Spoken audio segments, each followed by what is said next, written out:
enough of this. When does the drought end?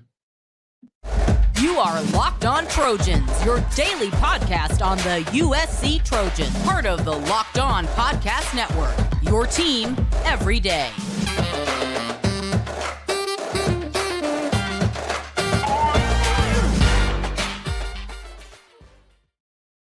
Fight on, everyone. I'm your host, Mark Hulkin, and thank you for making Locked On USC your first listen every day. Whether you're watching the show on YouTube or wherever you download your podcast, the show is free. I appreciate your support. Show your appreciation. If you're watching on YouTube, help the show keep growing. Become a subscriber. Smash that thumbs up. Hit that bell notification. That way you don't miss one episode. Today's episode is brought to you by Game Time. Download the Game Time app. Create an account. Use code LOCKDOWN for $20 off your first purchase. Does anyone else have championship dry mouth? Or is it just me? I mean, literally, it's been 20 years since USC won back-to-back national championships. And it could be worse. Michigan had to wait 27 years in between theirs. But, you know, as Jordan Palmer pointed out to Matt Leinart on his Quarterback Room podcast, by the way, check it out. Really great show. He reminded Matt Leinart that USC has won just one conference championship in the last 15 years. And I mean, I knew that already, but I don't think I was in denial as much as I can still remember the win over Stanford and then the Rose Bowl win over Penn State. And they talked about that, but it doesn't seem like that was their last one in the last 15 years, but it has been. The streak has to end now, like last Tuesday now. Jordan Palmer asked Matt this question, and this is kind of what we're going to talk about this first segment. Why is it so hard to build something in LA with all the resources and the tradition? Why is it so hard to build a championship team in LA right now compared to how it used to be, right? We remember those glory days when Pete Carroll was the head coach. It wasn't that long ago. Granted, it's been 20 years since USC won a championship, but in the grand scheme of things, it really wasn't that long ago. So you had, Pete Carroll, Ed Orgeron, Lane Kiffin, Steve Sarkisian. That was as Matt pointed out, that's really an elite coaching staff. And it's not just guys who knew how to coach. They knew how to recruit. They knew how to evaluate talent. And then, when all that kind of came together, that was kind of the glue. 1 + 2 = 3, and then boom, you had great coaching, you had great talent, and that talent was being developed. USC started winning, and more recruits wanted to keep coming, and boom, there it is. USC had a dynasty. But in all of that, when it came down to recruiting, the evaluation part of the process, and remember, there was no transfer portal. There was no NIL. What made that time so special, and why it was easy for them to build something then compared to now, is the hit to miss ratio with the recruiting. And this is per Matt. They didn't miss that many recruits. If you got a 25-man class, if you hit on 20 of them, that is above great. Right now, a good percentage is 60%, right? If you're getting 75% and above, you're building the foundation. You got what you need inside that locker room to keep it going year after year after year. Matt brought up a story that he said Urban Meyer told him and how it relates to recruiting. He said when Pete Carroll was the head coach, and we talked about the assistant coaches that were on the staff just a second ago, they locked up Southern California. Urban said, when he was at Florida, they didn't even bother coming out west to recruit. It would have been a waste of time. So here's the Cliff Notes version of why USC is struggling to get back to the years that Matt Leinart and Reggie Bush and Lendale White and that they got to experience.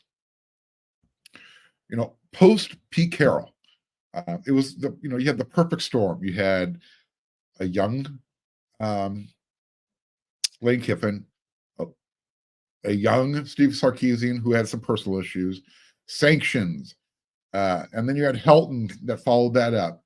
And they basically lost their recruiting chops somewhere along the way. Whatever USC had, they lost it. So that you wrap everything up in, not so much bad head coaching hires, but if you didn't have the right assistant coaching, you had the sanctions, everything kind of just piled up just as quickly as things snowballed for Pete Carroll the way he had it. And then eventually, you had NIL and the transfer portal. Once USC came out of everything, with Lane Kiffin and Steve Sarkisian and obviously the Clay Helton years, USC's trying to regain her balance and, got kicked down below the belt. And because they didn't have NIL ready to rock and roll. The transfer portal was there, but Lincoln Riley's walking into a really hot mess, and he's probably overusing the transfer portal. So here's what's going on, at least partially. The culture of college football has changed dramatically since Pete Carroll was the head coach and what we're dealing with today. The landscape it's still changing as we speak. I mean, the mindset of the players have changed because of the transfer portal and because of NIL. Let's see how Alabama handles, their river of no return now that Nick Saban has stepped down. Like I said, the landscape has changed. So can USC get back to those dynasty years that they had, when Pete Carroll was running LA? Is Lincoln Riley's recruiting and did he upgrade his staff enough on defense? Is that the answer? Is that going to be enough to put USC back into the land of opportunity to kind of, catch lightning in a bottle twice, to do what Pete Carroll did? Or, let's face reality here. Does the transfer portal and does NIL, does that spread the talent out enough to not allow a dynasty to exist today? You can be watching the show and say, well, Alabama and Georgia's been able to kind of do it. Okay. But NIL and the transfer portal just ran Nick Saban away. It chased him away. Let's be honest here. 72 years old. He didn't want to deal with today's college mindset, the player's mindset. It's money first, and then I'll play. Then I'll play for you. And if they don't play as a freshman, they're going to jump in the transfer portal. Look what Alabama's dealing with right now since Nick Saban stepped in. Half that team is where? In the transfer portal. Look, Georgia, may or may not have won a 12-team playoff this year, but a pretty decent Alabama team, not a great one. They took them out, and Michigan handled Alabama pretty easily. So I think it's going to be interesting to see if parity and the 12-team playoff format has more one-time national championship winners than a dominant program. Someone who can repeat or three-peat. In today's college football landscape, can USC catch lightning in a bottle again? I said that a few minutes ago. Or has NIL, has the transfer portal, has it leveled the playing field? Here's what I know. I wish Coach Riley would have made the adjustment with his defensive staff after they went 11-3 instead of the season they just finished up 8-5. Because if he did, number one, that doesn't mean the staff that we have today exists. We don't know if D'Anton Lynn, Eric Henderson, we don't know if any of that comes to fruition. We know that we would have a better defense in 2023 if Alex Grinch wasn't around. I think I feel very comfortable saying that. But that's what happens. He rolled the dice, crapped out. You went from 11-3 to 8-5. Now, his last few rolls, he's coming up winner because you came up with D'Anton Lynn, Doug Belk, Matt Entz, and Eric Henderson. And you're keeping Sean Nua. It sounds like we're keeping Taylor Mays. So good things are there. I don't know. So this defensive staff is considered elite. And it's considered elite by coaches and players. That's just not my opinion, okay? So how much longer is it going to take to end this championship drought? Lincoln Riley, has he done enough during the offseason with both the X's and O's as well as the Jimmies and Joes?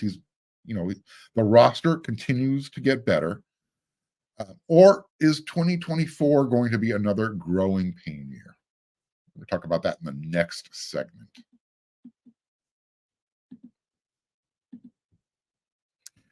The NFL regular season, it's done. We're into the playoffs, but there's still time to get in on the action with FanDuel, America's #1 sports book. Right now, new customers, you're going to get $150 in bonus bets guaranteed when you place a $5 bet. That's $150 in bonus bets, win or lose.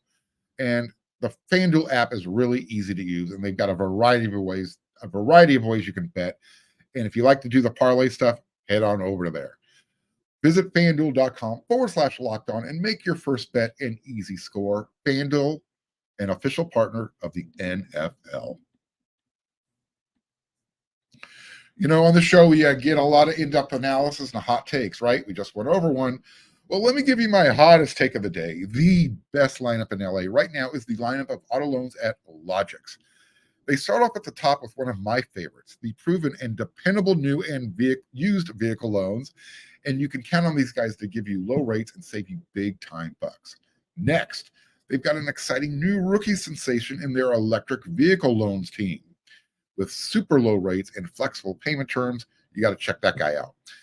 Rounding out their lineup, they've got their auto refinancing loans and lease buyout loans. With these guys, you can lower your monthly payments and get on the road to owning your car faster. Look, I know it's a hot take, but seriously, no one can beat the lineup at Logix.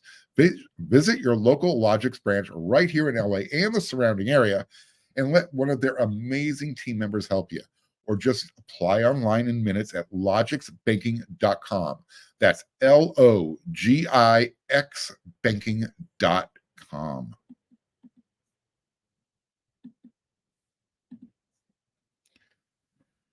I asked the question, is 2024 going to be a growing pains year? Look, is USC going to have one of those seasons where they're getting bigger and they're getting stronger? And you can see they're starting to look better, but they're still feeling the growing pains before everything kind of really looks and feels great. We've all gone through growing pains growing up, right? When our joints ached. Remember those? Ugh, hate it. Knees, the groin area, hips, terrible. Sucked. You just rolled, you languished in pain, saying, all right, when will this end? You knew it was going to end. You just wish it would happen sooner. And then they did. They stopped. And you looked in the mirror and everything looked mostly complimentary, right? You look bigger, you look stronger. That's what we're hoping USC looks like in 2024. But I have a feeling they're going to be going through some more growing pains. The schedule this year is going to be more challenging. I've talked about that before.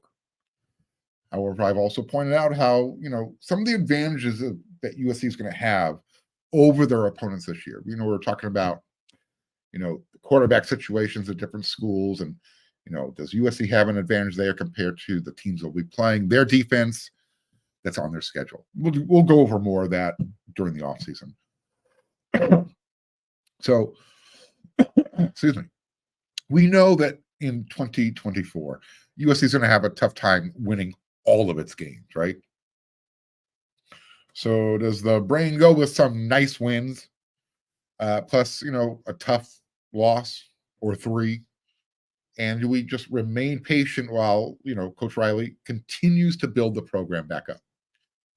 Or, is Miller Moss going to be the start of another Matt Leinart type of surprise? Another start to a dynasty run? Does he do that for a couple of years and then hand that off to Jaden Maiava? Or is Juju Lewis going to be the guy? Let's say that USC has to feel the growing pains in 2024.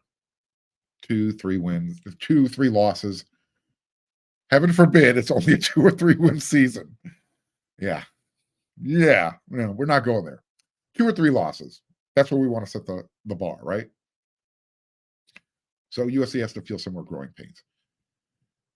There was another thing that Jordan Palmer said on that quarterback podcast show that literally made the short hairs on the back of my neck stand up. Kind of something to look forward to. If you don't know, Jordan Palmer works with quarterbacks for a living. He gets them ready for the NFL draft. He also trains high school and college quarterbacks during the offseason. He's one of those guys, yeah. So he works with Elite 11 as well. He's seen a lot of really good quarterbacks in his years. And he said, by far, Caleb Williams was the best he's ever worked with. Number one, by far. Caleb Williams, everybody else. Guess who he said number 2 was? Dramatic pause. Juju Lewis. Yeah, Julian Lewis. The guy who just reclassified to 2025 for USC. I got all bug-eyed too when he said that Juju was the second most talented quarterback he's ever seen and worked with. Oh, by the way, Juju's going to be in California in a few weeks. He's going to take some visits, and then when he's finished up with those visits, he's supposed to be working out in Southern California for a little bit. So, see what we can find out there. So, if 2024 is a growing pains year, and Juju is all that in a bag of chips, are you willing to go 9-3 in 2024 if it means you're getting the second coming of Caleb Williams, Superman's little brother? I mean, by 2025, USC's offensive line and defensive lines are going to be bigger, stronger, much more fortified to handle the Big Ten, big conference type of play. Like I said, the rosters will be much better prepared to handle that type of atmosphere. I don't think weather is going to play a big role. I've talked about them before. This season, USC is done playing in the Midwest and Eastern time zones. They don't leave the West Coast after October 19th. They can handle the weather aspect of the big conference. They played in the snow and sleet of the Pacific Northwest. They play in 120-degree heat in the desert of Arizona. Trust me, they can deal with it. So what say you? Does Riley and the team need to experience another year of growing pains? Or, again, has the coaching staff upgrades and the roster improvement done enough to say, what, USC can win now? Is it playoffs or bust in 2024? Or, is it that time of the year where, we look at everything and say, all right, made improvements here, we made improvements there, but there's still room for more improvement. And you look at the schedule. We don't know exactly what the finished roster is going to look like just yet. Remember, we still got February signing day. We still got another transfer portal window to deal with after spring camp. But I think everybody's happy with the coaching staff. I think everybody is satisfied with last year's recruiting class. Even though this year's recruiting class, the 2024 signees, not nationally ranked highly, 18th? 16th, whatever the number is, top 20. When you look at the players in there, they filled needs. So again, is there enough there to compete, make the 12 team playoffs in 2024? Or, is it again going to be a growing pain year? Take some Tylenol, tough it out, keep getting bigger, keep getting stronger, keep adding to the roster and wait for Juju in 2025. Is that the formula? Let me know. Hit me up in the comments section.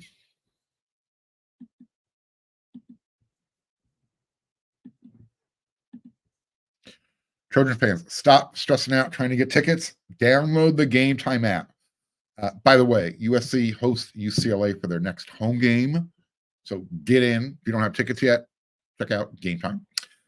With killer deals on last-minute tickets and their best price guarantee, you can stop stressing over the tickets and start getting hyped for the fun you want to have. Football season's over. I said it. Basketball season's here. They still need your support. Get out there. And you can still get exclusive flash deals on tickets for basketball. You want to get ready for the baseball season. You got concerts. Game Time has it all for you. And the Game Time guarantee means you'll always get the best price. If you find tickets in the same section and row for less, Game Time will credit you 110% of the difference. It's the fastest growing ticket app in the country for a reason. Snag the tickets without the stress with Game Time. Download the Game Time app, create an account, and use code LOCKEDONCollege for $20 off your first purchase. Terms apply. Again, create an account and redeem code LOCKEDONCollege for $20 off.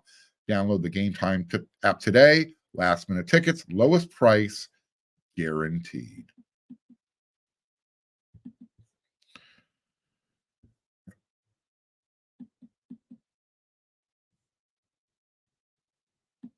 There we go. Sorry about that. I'm not sure if I should be upset or not, but it feels like I should be. It's going to be kind of a mini Friday rant. One of my friends, who I've been tailgating with for 20 years, if not longer, he sent me the email with the season ticket information. Has a seating map, costs involved. No, I don't have season tickets anymore. Obviously, I don't need them.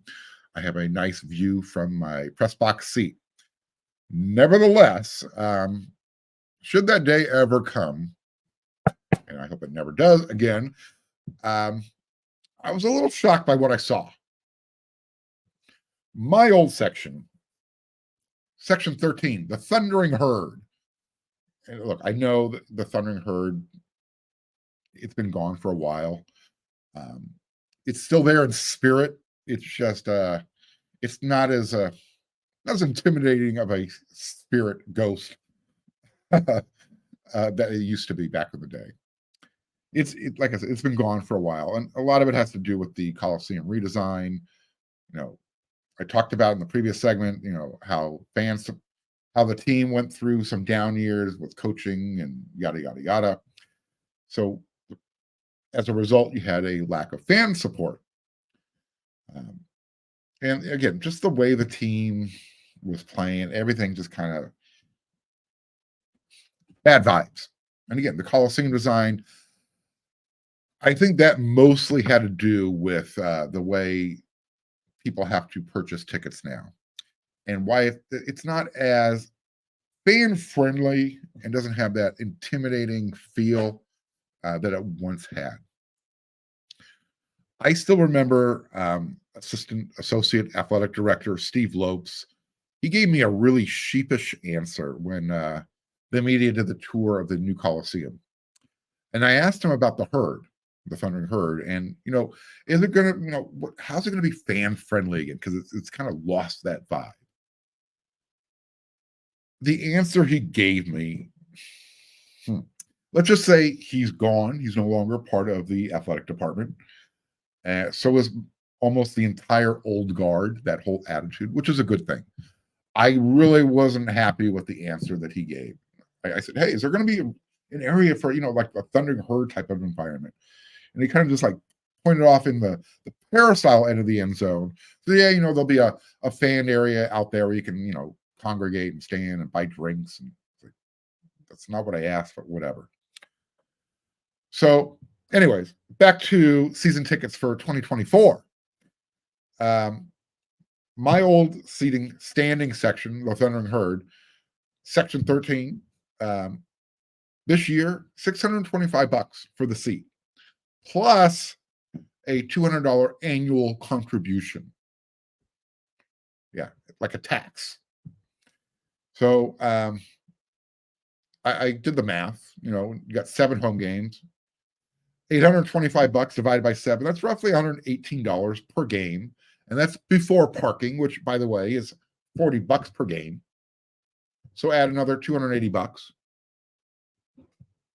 for the season. Is that the going market rate? I know I got fans from Oklahoma and from the Big Ten Conference that are listening all over the country. So chime in. Tell me, how much do you pay for your season tickets? What's your season investment? I'm not talking about tailgating and all that. That's a luxury. We all enjoy doing that. That's the nature of the beast. You got to deal with that. So are season ticket prices. But again, I remember being less, and I understand inflation, but I also had the luxury of standing without being yelled at to sit down. So, those people who like to sit down and watch the game between the 20-yard line, those seats at the Coliseum, yeah, cost anywhere from $715 to $900 per seat, plus anywhere from $10,000 to $50,000 per year. That's for your club contribution, the support clubs. And you also get to pay a Coliseum restoration fee, which can range anywhere from another $3,000 to $6,000. How's that? Now, I doubt that the Big Ten, USC's new conference, the big conference fans are going to invest in those season seats, the ones between the 20s, where you got to make a sizable investment. Remember, they're only coming out for one game per season. However, I think they will buy the other more economical season seats, including the ones I'm familiar with. Because they're going to come out for their one game, and you know what they're going to do? They're going to sell the rest of their season seats to their big conference brothers and sisters who didn't buy season tickets and just need a game ticket for that season, for that game. USC fans, I have literally been trying to warn you. Get your tickets and do not let the Coliseum become an away game. Because I have a feeling that, $600, $800, $1,000, that's disposable income to fans in Nebraska, Wisconsin, Iowa. What else do they got to do? You know what? They can say, hey, let's go to LA for the weekend or for a few days. They'll go to the game. They'll leave a loser. But they'll say, you know what? I had a great time. I got the rest. I've got 6 other games I got to sell my tickets to. They're going to sell them. You know why? Because there's new enthusiasm among USC fans, ones who don't buy season tickets. So if they don't go to the third party, to the third market, the Game Time apps, or the Ticket Masters, they'll buy them from these fans. So here's what I'm telling USC season ticket holders. You better get in now. Get your tickets. Don't let the Coliseum become an away game. Otherwise, when you go to buy tickets, you're not going to have the good seats. You're going to be in the upper bowl, and up in the corners. You know which ones I'm talking about. If you're familiar with the Coliseum, on the west side, you're going to be in section 1 and 2, up there. And if you're on the home team side, USC sideline, you're going to be in the upper corners over there. You're different zip codes. So I'm just saying, get in on the action now. Do not let fans from the Big Ten part of the country buy up those season tickets. Get in now. Because I have a feeling USC is going to start. I don't know if they'll ever do what Pete Carroll did, winning 34 games in a row. contending for 3 national championships in a row. I think they can come close. I think they can get on, anywhere from a 15 to 20 game win streak, contend for national championships annually because of the 12-team playoff. But if you want to experience that, you got to get in on the action now. Don't wait. All right, that's it. That's this week of episodes of Locked on USC. I'll be back with another 5 episodes next week. Until then, everyone, I hope you enjoyed the show. I will see you then. You know what to do.